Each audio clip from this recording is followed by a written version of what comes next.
धर्म की रक्षा के लिए प्राणपण से तत्पर होना अज्ञान है? श्री कृष्ण कहते हैं, हां, ये अज्ञान है। न तो संभावित पुरुषों द्वारा इसका आचरण किया गया है, न स्वर्ग ही देने वाला है और न ये कीर्ति को ही करने वाला है।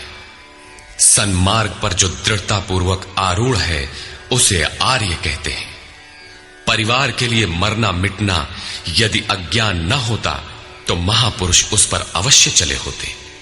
यदि कुल धर्म ही सत्य होता तो स्वर्ग और कल्याण की निःश्रेणी अवश्य बनता। ये कीर्तिदायक भी नहीं है। मीरा भजन करने लगी तो लोग कहें मीरा भई बावरी, सास कहे कुल नाशी रे।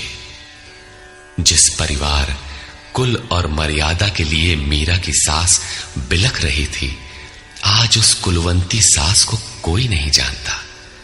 मीरा को विश्व जानता है। ठीक इसी प्रकार परिवार के लिए जो परेशान हैं, उनकी भी कीर्ति कब तक रहेगी? जिसमें कीर्ति नहीं, कल्याण नहीं, श्रेष्ठ पुरुषों ने भूल कर भी जिसका आचरण नहीं किया, तो सिद्ध है कि वो अज्ञान है। अतः क्लैब्यम् मास्मगमः पार्थ नैतत्त्वय्युपपद्यते क्षुद्रम् हृदय दौर्बल्यम् त्यक्त्वोत्तिष्ठ परन्तप। अर्जुन, नपुंसकता को मत प्राप्त हो। क्या अर्जुन नपुंसक था? क्या आप पुरुष हैं? नपुंसक वो है जो पौरुष से हीन हो। सब अपनी समझ से पुरुषार्थ ही तो करते हैं।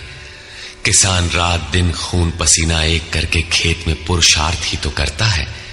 कोई व्यापार में पुरुषार्थ समझता है तो कोई पद का दुरुपयोग करके पुरुषार्थी बनता है।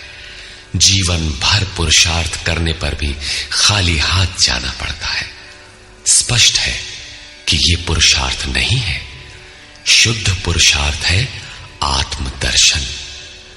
गार्गी ने याज्ञवल्क्य से कहा, नपुंसक पुमान ज्ञेयो यो न वेत्ति हृदि स्थितम पुरुषम स्वप्रकाशम तस्मानंदात्मानमव्ययम्।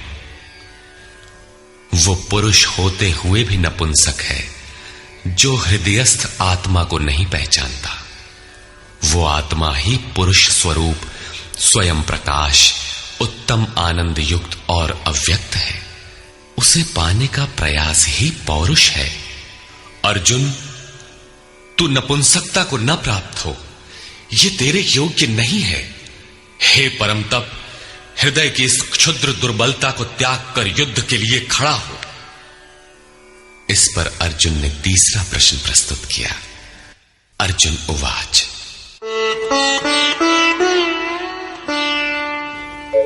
कथं भीष्ममहं संख्ये द्रोणं च मधुसूदन इषुभिः प्रतियोत्स्यामि पूजार्हावरिसूदन।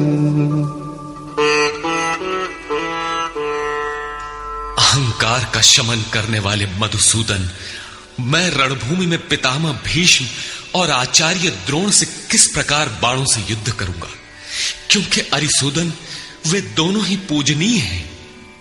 द्वैत ही द्रोण है।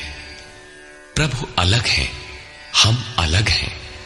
द्वैत का ये भान ही प्राप्ति की प्रेरणा का आरंभिक स्रोत है। यही द्रोणाचार्य का गुरुत्व है।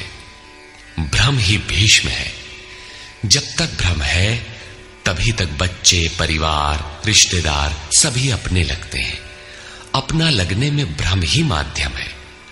आत्मा इन्हीं को पूज्य मानकर इनके साथ रहता है कि ये पिता हैं, दादा हैं, कुलगुरु हैं इत्यादि। साधन के पूर्ति काल में गुरु न चेला, पुरुष अकेला। न बंधुर न मित्रम गुरुर्नैव शिष्यः चिदानंद रूपः शिवोहम शिवोहम। जब चित्त उस परम आनंद में विलय हो जाता है, तब न गुरु ज्ञान दाता और न शिष्य ग्रहण करता ही रह जाता है। यही परम की स्थिति है। गुरु का गुरुत्व प्राप्त कर लेने पर गुरुत्व एक जैसा हो जाता है। श्री कृष्ण कहते हैं, अर्जुन तुम मुझ में निवास करेगा। जैसे श्री कृष्ण वैसा ही अर्जुन, और ठीक वैसा ही प्राप्ति वाला महापुरुष हो जाता है। ऐसी अवस्था में गुरु का भी विलय हो जाता है, गुरुत्व हृदय में प्रवाहित हो जाता है। अर्जुन गुरु पद की ढाल बनाकर इस संघर्ष में प्रवृत्त होने से कतराना चाहता है। वो कहता है,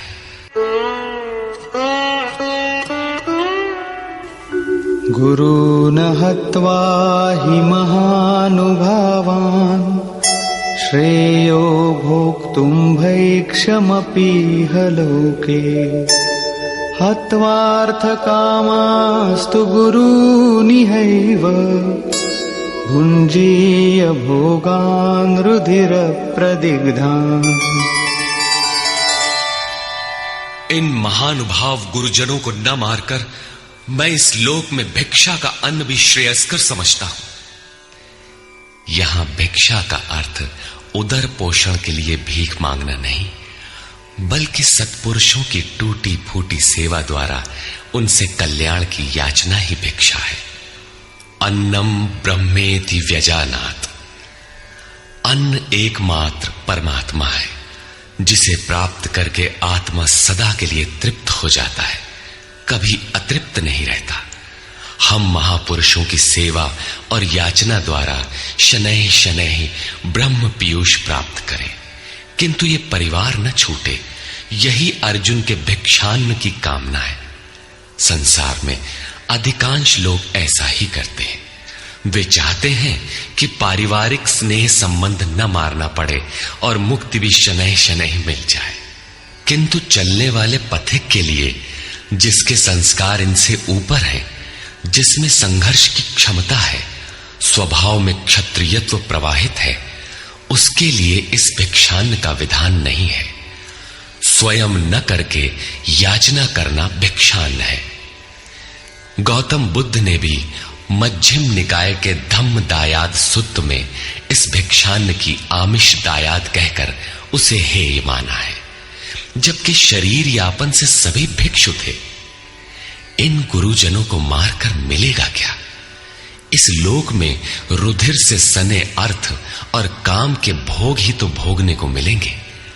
अर्जुन कदाचित सोचता था कि भजन से भौतिक सुखों की मात्रा में अभिवृद्धि होगी। इतना संघर्ष झेलने के बाद भी इस शरीर के पोषक अर्थ और काम के भोग ही तो मिलेंगे। वो पुनः तर्क देता है,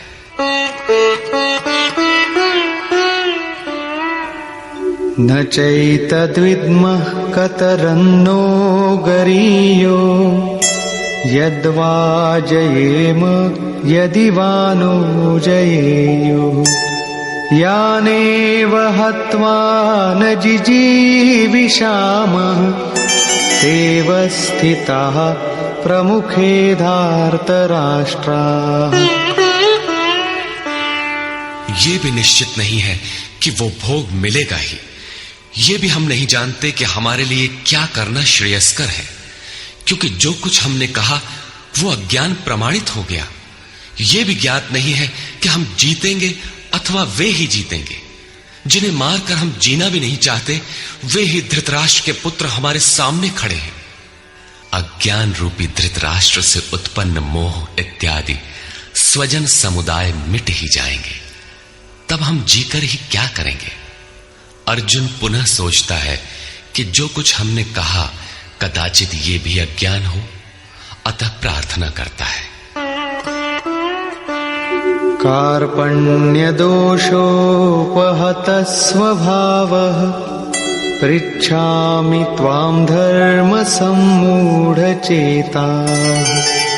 यच्छ्रेयस्यान्निश्चितं ब्रूहि तन्मे शिष्यस्तेऽहं शाधि मां त्वां प्रपन्नम्। कायरता के दोष से नष्ट स्वभाव वाला, धर्म के विषय में सर्वथा मोहित चित्त हुआ मैं आपसे पूछता हूं, जो कुछ निश्चित परम कल्याण का